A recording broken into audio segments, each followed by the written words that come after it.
Le divorce en islam, c'est finalement une solution pour deux unions qui finalement, leur union ne peut plus avoir un bon sens, ne cadre plus les lois de notre religion.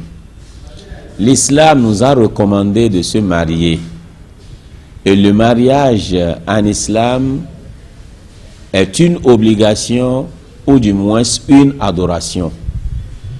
Et cette adoration suit des conditions, des obligations, des piliers que chacun de ces deux partenaires doivent respecter.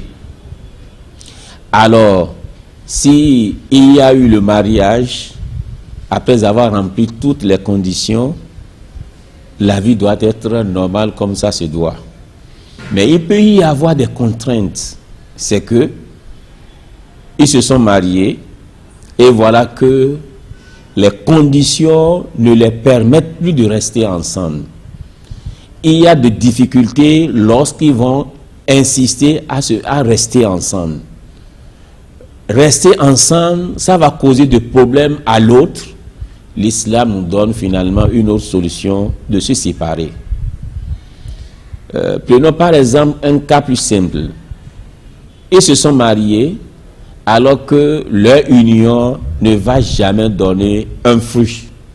C'est-à-dire, peut-être ils ne sont pas compatibles pour pouvoir donner des enfants.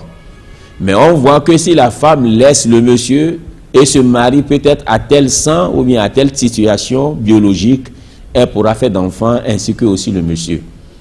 Si elles ont choisi de rester comme ça, peut-être ça peut créer des problèmes à l'un ou l'autre, ou bien l'homme peut-être finalement peut chercher autre solution ailleurs et que la femme ne pourra finalement pas le faire. Donc l'islam donne la paix ou bien la faveur à la femme de chercher à se remarier, tout d'abord à faire le divorce ici et à se remarier. Donc c'est une adoration que nous sommes finalement contraints d'appliquer. Sinon, en réalité, le divorce n'est pas une chose qui est tellement aimée et tout le monde aussi essaie de l'éviter, mais qu'Allah nous préserve sur d'autres conditions ou bien situations que nous ne pouvons finalement pas maîtriser.